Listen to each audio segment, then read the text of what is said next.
Okay, good evening, everybody. We are on Daf Yud Ches Amud Beis in Maseches Berachos.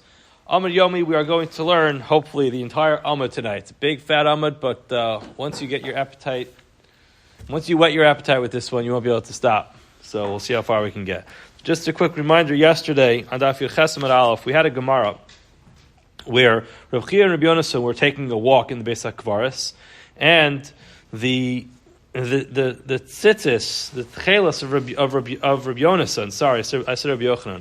Rabbi and Rabbi Yonason were taking a walk in the Beis HaKvaris, and Rabbi Yonason's tzitzis were hanging all the way down to the floor. So Rabbi told him, pick it up, because we don't want that the Mesim are going to be feeling offended. They're going to say, hey, you'll be here before you know it. You guys will also end up here in the Beis HaKvaris.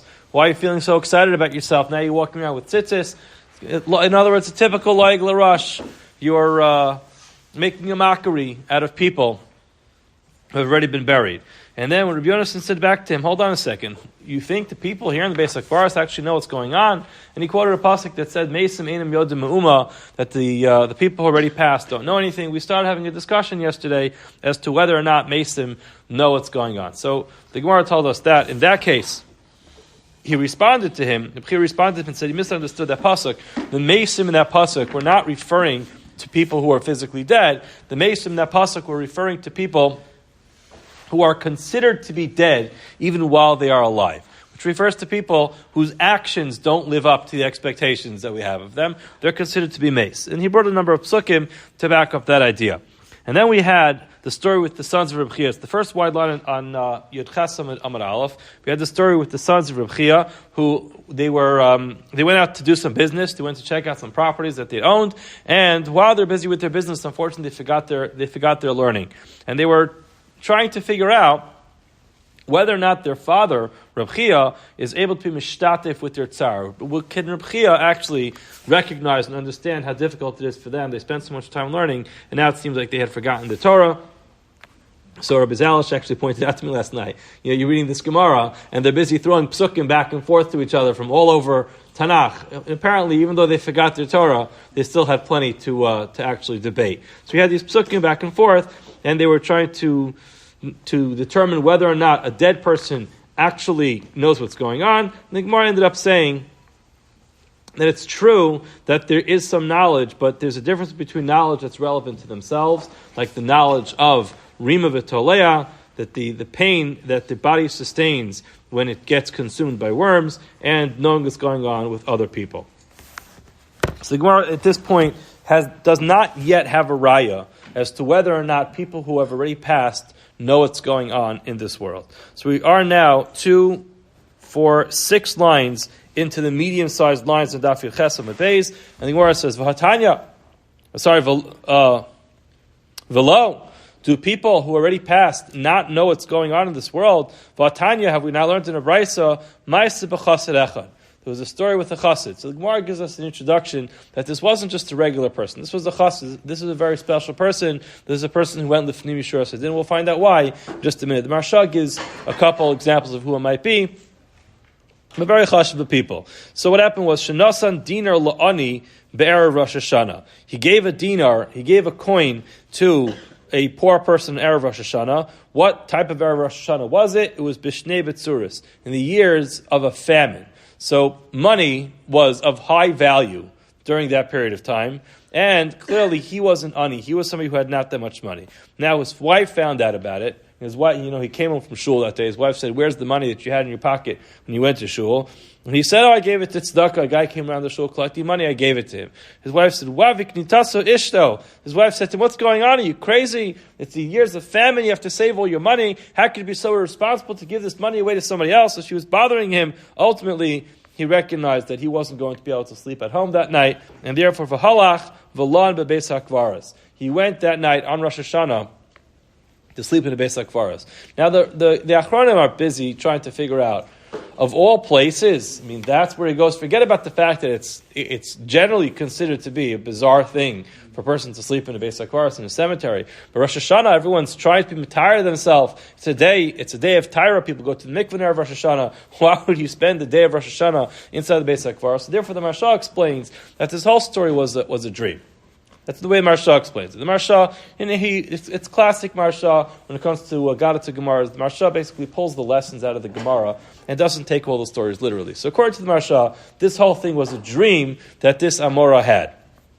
Others explain it differently. I saw that there are some who explain that he went to sleep in the Beis HaKvaros because he was a very chashuv of a person. Now, if he would have gone to sleep in the shul, everybody would have noticed that he's there. People who said, what's going on? You want to come home? You need a place to stay. Why don't you go home? Should I walk you home? He would have had to disclose the fact that he was not on very good terms with his wife, and he had to explain why. It was going to be one of those situations which would have made it very uncomfortable. So he went to the Beis HaKvaros. Ain't nobody else there. Therefore, he has nothing to worry about hanging out in the Beis HaKvaros. So therefore, bottom line is he went to the Beis HaKvaros. While he was there, the Shama Shtei Ruchos Sapros Zulazu. He heard the spirit of two of the people who are buried there talking to each other. Just very quickly, the Marshal explains what does it mean Ruchos, the spirit. So he says every person consists of a neshama, a ruach, and the nefesh. There's a nefesh. The nefesh is the physical body, the neshama is the spiritual part of the body, and then you have the ruach is the part that's medabek, the two of them together. So therefore the ruach has the ability to go back and forth between the neshama and the guf. So therefore the ruach is what they experienced by sleeping in the Beis HaKvaros. And he heard the two ruchos of these two people, they're actually two young children, we'll see later in the Gemara, who had passed away, and they were buried there, and they were talking to each other. Amra chada lechaverta. They were both female. One of them said to the other one, Chaverti, my friend, boi v'nashut ba'olam, let us go traverse to the world, it means to olam ha'emes, v'nishma me'achori ha'pargad, let's go eavesdrop behind the curtain to see what's going on, ma puranos bo la'olam. Let's go see what type of difficulties are going to befall the world during this coming year. It was Rosh Hashanah, Kadosh Baruch Hu was giving a psak on the whole year, everything's being decided, so they wanted to hear what was going on, what was going to happen in the coming year.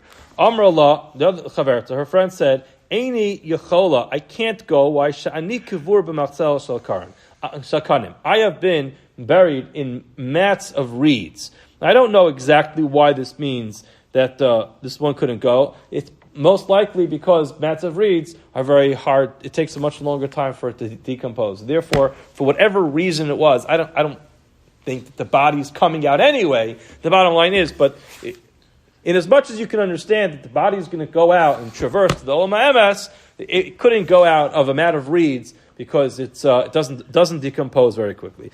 So therefore, Ella, she said to her friend, L'chi'at, you go, Umashat Shamas, Imrili, go ahead, tell me what you hear. In other words, you get the juice, share it with me, I'd love to hear it. Now, Halchahi, Veshata, the other one went up, traversed to the Olam HaEmes, Uba v'amra chaverta, Chaverti, ma shamat me'achori ha'pargid. She said, what do you hear?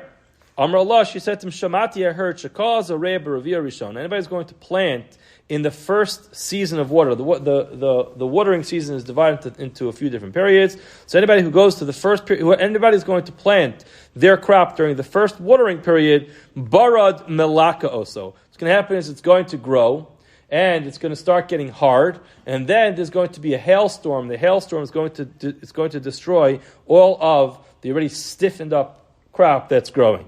So therefore, this guy, he got basically insider planting information, and therefore he said, you know what? Halachu v'zarber v'yeshnia. He kind of dilly-dallied a little bit. He planted a little bit late, and therefore, when his stuff were growing, it was still soft. And what happened? Shakola olam kulo laka. Everybody else's crop ended up being struck. Shalo lo laka. His survived the hailstorm. L'shana acheres. The next year, the guy's like, this is pretty good. I had a pretty good year sleeping in the Beis HaKvaros on Rosh Hashanah. Let me try this again. So the Shana Acheres next year, halach v'lom Beis HaKvaros. He went back to Beis HaKvaros. Mar doesn't tell us why. Either it was because maybe he gave his tzedakah again, maybe he didn't give his tzedakah again, but maybe this time he just thought it was a good place for him to hang out on Rosh Hashanah. But Shama also in Shtei Ruchos, Shemasaper Zuam Zu. You heard the same two spirits of the same two people talking to each other. Amra Chadol L'chaberta. One of them said to her friend, Bo v'nashet ba'olam v'nishpa me'achori ha'pargud ma peranos ba'olam. Let's go hear what's going to befall the world this year. Amra La, she said to her, Chaverti, Lo kach hamarti lach, didn't I tell you, any chola shani kavur matzal shalkanim? I can't go, I'm buried inside mats of reeds, I'm not able to get out. Ella, l'chi'at, you go, mash'at shomas, boi va'amri li. You go and tell me what you hear. Halcha v'shata uba v'amar la chaverti ma shamat. She went, she said, tell me what you heard. Let me hear the story. Machoria pargid. Amar la, she said to her, Shamati shekal zoreya b'revia shnia. This year I heard if anybody who plants in the second rainy season, then shidafon malaka also. What's going to happen is it's going to have one of these really strong windstorms that are going to come by, and it's going to destroy anything that was planted. It's going to be weak because it was planted late. It's not going to be strong. It won't be able to withstand the wind that's going to come by, and therefore halach, this guy went, halach, V'zara b'revia rishana. This guy, again, he got his insider planting information. He planted earlier this year. Shakol olam kulo. Everybody else who planted later, nishtaf. V'shalo, lo nishtaf. His did not get destroyed by the wind because it was already thick enough, it was strong, it was firm enough that, and the wind came, it didn't destroy it. Amra lo ishto. The guy's wife said to him, Eshtekad shakol olam kulo laka v'shalcha lo laka v'achshav shakol olam kulo nishtaf v'shalcha lo nishtaf. In other words, something's going on over here. She finally realized her husband, he was never matzliach beforehand. Think of this. He only had 1 dinar left by Erev Rosh Hashanah.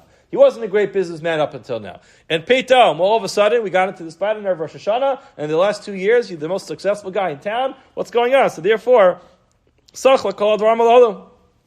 Told his wife the whole story. Amru, lo hayu yamu atim. There are those who said that it was just a couple days. You know what happens when he spilled the secret to his wife? Only a couple days passed, and ad shenafla ketata bein ishto shall also chasid ubein ima shall osa riba. This guy's wife got into a fight with the mother of that child, Nebuch, Rachman al-Islam, who passed away. Now, we don't know who this person's wife was, but apparently she got upset at him. And now she got into a fight with the mother. Rahman al-Islam, this lady lost a child. Got into a fight with the mother of this child. And what did she say? Amr Allah, she said to her, L'chiv erech bitech she kavur meltzel shal kanim. Your daughter is buried in Matzavri. It's a horrible thing to say. She poked fun at her in a very bad way. So your daughter's the one who couldn't even go up and listen to what's going on. Terrible, mamash, a terrible thing to say.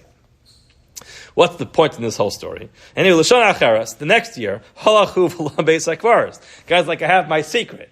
I know how to be successful. He camps out in the beis hakvaros for the 3rd year in a row. V'shama osam nuchas sh'mesaper zu zu. He heard these 2 spirits talking to each other. Amra lo chaverti bavna shetpolam nishma mechorya pargim ha'pernas polam. Let's go check out what's going to happen in the world this coming year. What was the response? Amra lo chaverti Hanicheni, leave me alone. Dvarim shebeini lebeinach kvar nishmu beinachayim. Our secret got out. Our conversation we were having between the 2 of us, we thought it was a private conversation. Turns out someone's eavesdropping and listening into our conversation, and this is what happened. My mother ended up hearing this comment, and therefore they said, we're not going to do this anymore. Now, what's the point in this whole story? Al Mayadi. They knew what was going on. Why? Because they knew about the comment that was shared with their mother. So we seem to have a pretty clear proof that people already passed away know what's going on in the world. The Gemara says, no, Dilma ina shachrina shach, maybe someone else died, va'azl va'amrlahu, and told them, by the way, you should just know that this is a story that happened with your mother. So they didn't know, but reports came from another person who passed away. Again, we don't have a raya as to whether or not people who passed away know what's going on. Tashema, let's try to bring a raya. Does Iri have mapkid zuzi gabi ishbazichte? Rav Zairi, he left money at his host's house, and ad asiva azil lebeirav, he went to go learn yeshiva. Basically, his host was his banker. He left the money there, and shechiva Nebuch, the person who was watching his money, died. So now he came back, and he couldn't get his money because he had no idea where it was, and the person holding the money was gone. Azil basra lechatzar mavis. He went to the cemetery to go find her. Amr Allah, and he said to the woman who already passed away, and he said, Zuzi Hecha, where's my money? Amra alei, she said to him, Zil shaklinu mitute b'tzinura dedasha. Go take it underneath this little pipe by the door. Biduch plan, in the following place. Ve'ema la le'ima, and go tell my mother, Tishtar li misarkai v'guvtai de kuchla. Once you're there, I need a comb and I need some makeup. So you might as well just do me a favor. Send a package because they know over here in the Olam Emes we have no brushes and no makeup. So do me a favor, send a package. This guy is going to die tomorrow. So drop off a little package, my makeup, my comb, and have it shipped up to me in the Olam Emes. Interesting story. But the bottom line is, Amud Yomi. It seems like this person knew who was going to die tomorrow. Gemara says, no, that's no raya. Why? Because maybe there's like a welcoming committee in the Olam Emes, and the Malach, the Rashi says, Duma, who is Duma? Malach Shuma Muna Ala Mesim. So he gets out, Rashi says, in other words, there's a big a membership committee up in Shemayim. And they say, we'd like to welcome the new members who are coming tomorrow. And she got advanced notice of who is joining the Olam Emes the next day, but they don't necessarily know everything else that's going on. Okay, no raya. Tashmat, one more raya. Davur de Shmuel have become mafkiti gabe zuzi diasmi. People, he was the one who would keep track of the money that belonged to Yisomim, to orphans. Now, kinach nafshe, when he died, lo Shmuel gabe, Shmuel wasn't with him, so therefore nobody knew where the money was. And now have kakarule bar achel zuzi diasmi. People were calling him names and saying, listen, you're the only one who knows where the money is, and saying you must have just kept the money for yourself. That wasn't good. Also, he went to the cemetery. Amarlahu, Be'ina Abba. He went to the Olam Emes and he said, listen, I need Abba. Abba was his father's name. Amrulei, Abba Tuvaika. Lots of Abbas over here. So he said, Abba Tuvaika Hacha. Amarlahu, so he said to them, Bina Abba bar Abba. I need Abba, who is the son of Abba. They said to him, Amrulei, Abba bar Abba nami Tuvaika. There are lots of Abba bar Abbas over here. Tuva ikahacha. Amr lahu be'ina Abba bar Abba avur de Shmuel. I need a person whose name is Abba, the son of Abba, who is myself, Shmuel's father.